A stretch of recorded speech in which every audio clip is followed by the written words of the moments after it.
Hey everyone, welcome to another video essay. This one took a little bit longer to get the ideas flowing. It's kind of something I have been actively trying to manage in my day-to-day life probably for the last 6 months. I moved to Sydney 6 months ago and trying to navigate a new routine in a new country. The freedom to feel, enjoy, and to exist in this world to the point where you can be at total peace, to take in your surroundings, to be in tune with your body, its signals, to notice things beyond the obvious. You can only do that when your body is in a state of calm and peace and not in fight or flight.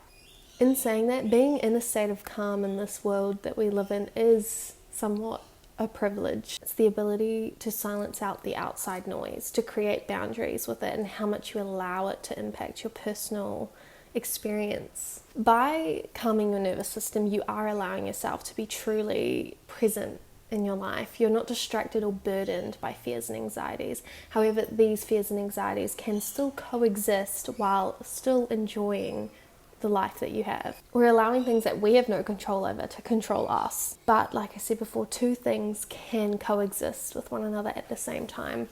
You can feel empathy, anger, upset, and joy and happiness, but you ultimately are the one to choose whether or not you give it power and prominence in your life, to the point where it is affecting your livelihood. Because at the end of the day, when I'm living in a state of anxiety, I'm not truly living. Sometimes in the big grand scheme of things, I can't give power to some things because it's so completely out of my control. When you are living in a constant state of fear, distracted by the worries inside your head, you're giving power and energy to thoughts that are not contributing to good things, to your overall quality of life. I want to talk about things that are a bit more realistic and smaller rather than the big grand scheme of life, because again, we want to focus on the things that we can control in our lives. We can ultimately feel emotions towards the big things going on in the world, but today I just want to focus on the small things in our day-to-day lives, our personal lives. I've spoken a lot about my friendships on my channel. To be honest with you, it's one of my biggest insecurities. I don't go out with friends often. I don't have a friendship group from high school or uni. I made friends during that time. Have I kept in touch with them? No. This was something I used to spend so much of my time and energy worrying about. Worrying I'm not living my life properly. Worried that something is wrong with me because I kept having friendships end due to us just not being on the same page or not being at the same stage of life as each other. But if I let these intrusive thoughts dictate the quality of my day-to-day life, if I spend all of my time worrying about this, then I would be a very unhappy person. And I was a very unhappy person when I would spend a lot of my time and thoughts worrying about this. When I'm constantly thinking about the things that I don't have, I'm not seeing what's right in front of me.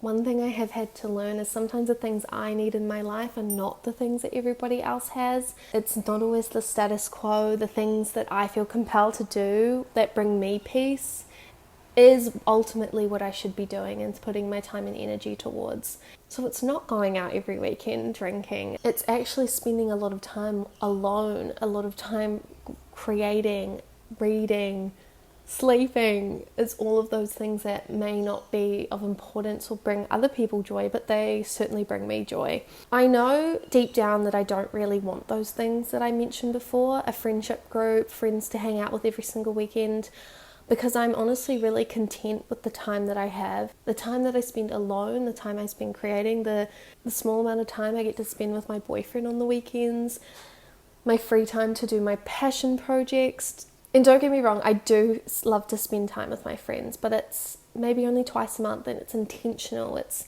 filled with the desire to connect with someone that I really value, not just a time filler because I don't have anything else I like to fill my life with. We must calm our nervous systems by finding pleasure in our day-to-day. It's different for everybody. How we can learn to operate in a sense of calm is going to be a completely different process for everybody. What I noticed for me is, in order to calm my anxieties, was to prep and plan ahead of time for things that made me anxious. When we were getting ready to move to Sydney, that meant I had to sell my car. I've had my car since I was 18, and my car had become a sense of comfort for me when it came to getting places and getting home. Getting home being the most important thing, because a lot of the time when I go out, my favourite part of going out is coming home. One thing that really got me out of my comfort zone was doing the jewellery show that I was a designer in, and heading to dress rehearsals, planning meetings. When I would drive to these meetings, knowing that my car was nearby so I could go home afterwards did bring me a sense of calm. In all honesty, the public transport system is awful in Auckland, so the thought of having to get on a train and for it to take twice as long to get to a place did stress me out a lot. It meant I had to wake up earlier. Used to take the train to get to school every single day. And when I was a teenager, unfortunately, I experienced all sorts of harassment on the trains and the buses to get to school. Being felt up by strangers, men yelling at me, men hitting on me, intimidating me. I wasn't alone, thankfully. I had my best friend at the time with me, but it did have a huge impact on the both of us. And I think I remember it was so significant when we both got cars, because it meant we could get ourselves places safely. When it did come to me getting back on public transport, now as an adult, it took a lot of practice every single day to get used to it again. That moment when you are released of that anxiety, your body is so tired. It's just holding on to so much tension. I have noticed with me a pattern is I often feel anxious when I'm in an unfamiliar routine or environment, and I often will not feel relief till I'm back to a sense of familiarity. It took weeks of taking the bus, planning the night before, mentally telling myself the plan, creating a backup plan. So instead of worrying about it, I made steps to get to the main goal, which was to calm my nerves, which meant taking an earlier bus, getting to work earlier for my own peace of mind. In a way, it's a mind game to calm your nervous system. Your body senses danger or stress, so it reacts. Not only telling myself things that I was almost embodying my mum in a way, because my mum was this person for me when I was a kid. Like, any sense of worry, she would say, it's going to be fine, you are okay, you are safe. So I think embodying that and becoming that, when I was experiencing these states of anxiety or nerves, I was able to self-soothe myself. Planning and prepping for this one part of my day caused so much stress, but I have total faith in myself and the world around me that what is meant to happen will happen. I will get to where I need to be on time. It's all going to be okay. It's all going to work out. One part of that is, yes, law of assumption, like you are assuming everything's going to go to plan. It's going to be why is it so dark all of a sudden? What's going on? I'm really sorry if the lighting is bothering anybody, but it's the winter afternoon sun. It's just kind of all over the place. We are always going to have that voice in the back of our head expressing our fears, our worries. It's just about whether to believe it or not, to give it power. I think calming your nervous system allows you to really listen to your intuition as well, and it's just your general inner knowing and your connection to yourself. All of this comes down to just your connection with your body, and because my body isn't fighting itself anymore, I'm now calm enough to regulate my feelings, stress, by self-soothing and telling myself it's going to be all right. I have briefly mentioned that I have Graves' disease, which is a thyroid condition. I actually got that from putting myself in a state of stress. I gave myself an autoimmune disease because I wasn't maintaining my stress levels at work when I was a full-time primary school teacher. I briefly talked about this in the vlogs, but I don't think I've mentioned it in the video essays, so if you're new here, this is all new information for you. I felt an expectation from myself and from the environment I was in. I felt unsettled, and when you don't know yourself, you will go out of your way to impress other people, to do what other people tell you to do. Even if your body is telling you to slow down, there's a general expectation in the workplace that you just feel like you have to live up to. And I think through that experience, I was 22 when I first started teaching, and by the time I was 24, I was basically like in remission from Graves' disease. I was having to actively remove stress from my life. Otherwise, I was just going to continue to be sick. When I was sick, I would be eating so much food. I wouldn't be retaining any nutrients from this food. So I lost a lot of weight. I think I lost about 10 or 15 kgs within that time frame until I got diagnosed and had to take pills, which then was a whole nother issue of I was gaining more weight because I was now retaining all of the food that I was eating, and I hadn't adjusted my lifestyle to fit the new medication.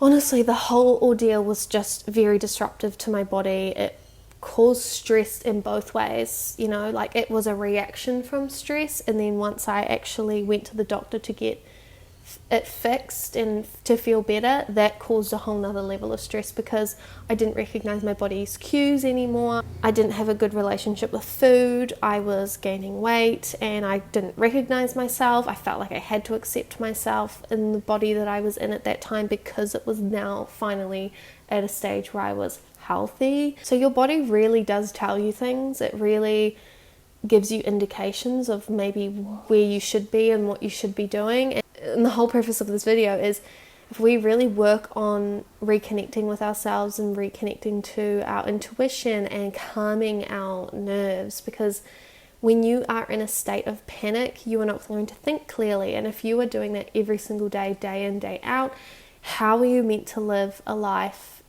that is yours, that you feel secure in, and the life that you want for yourself? Another topic I wanted to touch on, because again, this is a whole nother thing that I've had to experience and really get over, is when we are in a sense of insecurity, we don't feel comfortable in our skin physically. I think everything else when you're anxious is a sense of more of an internal battle. But when you are physically, externally battling with yourself and how you look, that can really take a toll on your quality of life as well. Like I said before, I lost weight and gained weight within a very short time frame. I was receiving comments from people in my life, oh, you've lost weight, oh, you've gained weight. The way that I looked represented my value because that was what I was being told from some of the people around me. I obviously now know that is not the truth, but in terms of how that affected me, I used to really limit myself in how I experience things in fear of being cringe or cringing myself out. And I think a lot of people can relate to this. I don't know what it is. Maybe it's because being online, we have more access to more people, but people are not afraid to give their opinion and hate on other people's way of life. When we find something cringe, it generally just is making us uncomfortable, and I think that's a reflection of being insecure and unstable within yourself. Embracing the cringe is the secret to feeling freedom in your life, feeling free, finding the fun in the little things. The key to enjoyment is embracing the things that make us cringe till they don't make us cringe anymore.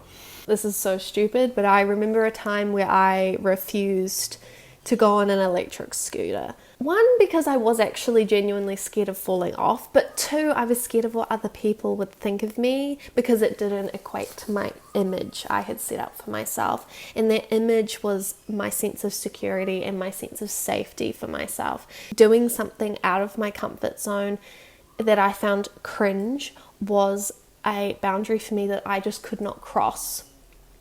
Mind you, this was a very insecure time in my life. I was unhappy teaching, sacrificed a lot of things that I loved and enjoyed because I felt like now that I was an adult, I had to do that, which is so not true, by the way. The only way I felt control in my life was to cling on to how people perceived me, which did the complete opposite of what I had hoped. I appeared bitter, not someone anybody probably would have enjoyed to be around. And that was purely because I was so focused on my image and how I wanted to be perceived by everybody around me, how I wished to be perceived online, how I wished to be perceived by my friends, my family, that I wouldn't let myself actually let loose, be free, and just live. Anytime you think that's cringe, question it. Why do you think that? Often it is a reflection of a deeper fear within us. You're damaging your ability to find freedom in your life to do the things you really wish to do. By questioning your thoughts each time you think that someone or something is cringe is rewiring your thoughts to remove the mental barriers you've created for yourself. The only people hating and criticizing others are the unhappy people, the people who let fear and restriction rule their lives. You don't want to be this person. Those people are not happy people. I'm going to mention my girl here, who I think is the queen of cringe in the best way possible, and that is Addison Rae. I have been a fan of her for a couple years now. For some reason, everybody is saying she's trying so hard, she's trying to be something she's not, and I fear that we have lost the ability to see true authenticity. A lot of people are going to argue she's not authentic, she's just copying Britney Spears. What if you could embody all of the people you love and admire in your life into your craft? I arguably feel like that brings more power, more fuel to what you're doing. I take a lot of inspiration from Florence Given when I am creating my content. When I listen to her, I'm not necessarily taking her ideas and recycling them as my own, but I'm more taking inspiration by how she speaks and the power that I feel from her words.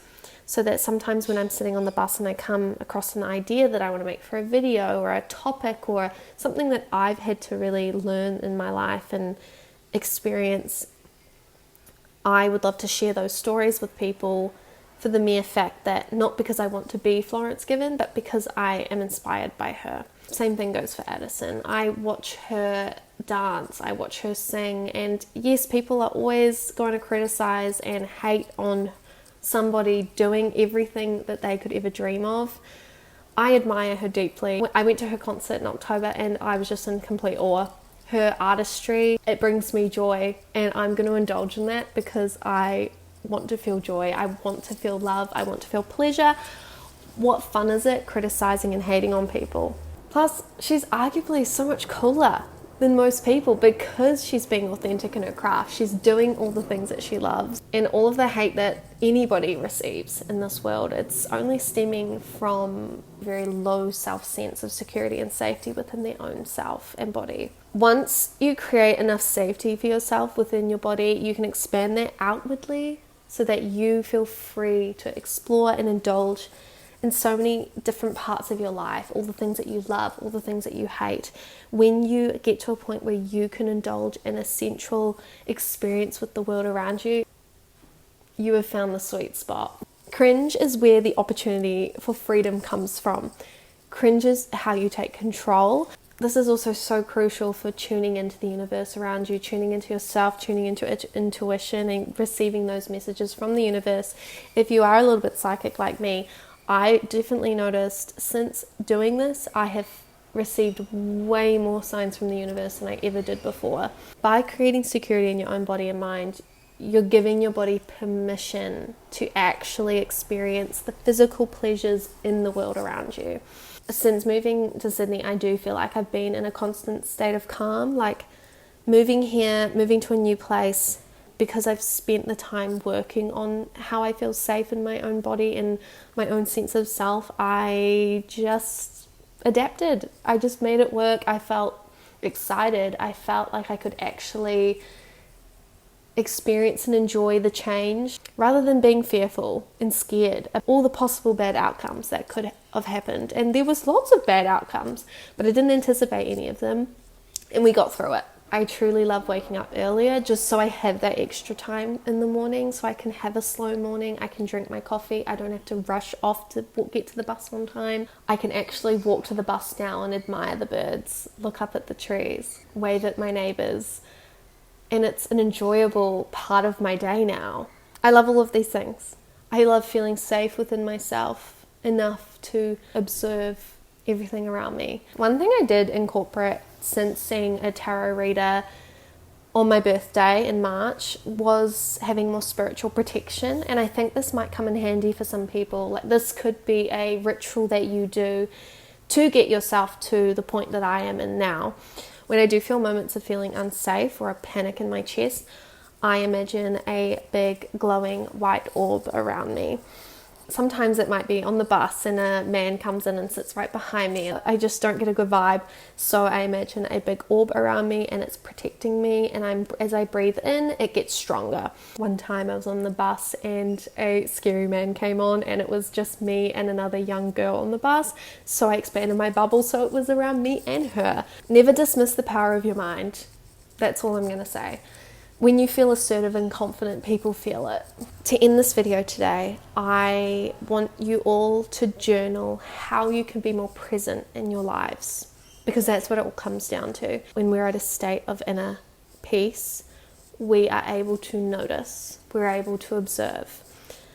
It could be something as small as leaving your phone somewhere else, not in the bedroom, so that you have to get up in the morning to check it. I've been doing this, and you'll be surprised how many more things I do before I pick up my phone. Looking up while walking to work, looking up while sitting on the bus, not scrolling. By starting with small habits to expand your inner safety, do the things that you enjoy, things that are a little bit out of your comfort zone, so that you can build on them as you get more secure and stable. I want you to get to a point where your intuition is so loud that you let your inner compass guide you. And the voice inside your head is your higher self, not the one filled with fear. There is probably so much that I've not considered or left out in this conversation. So I would love it if anyone wishes to expand on this from another perspective, because again, this is all I know. This is what I have worked through in my own life. So please feel free to share your thoughts and stories if you feel comfortable to do so. I hope this allowed you to maybe think about some things in your own life to enhance your experience and feel an inner sense of safety. Feel free to comment below if you want me to clarify any points I made. I think that's it for today. Thanks for watching, and I'll see you next time.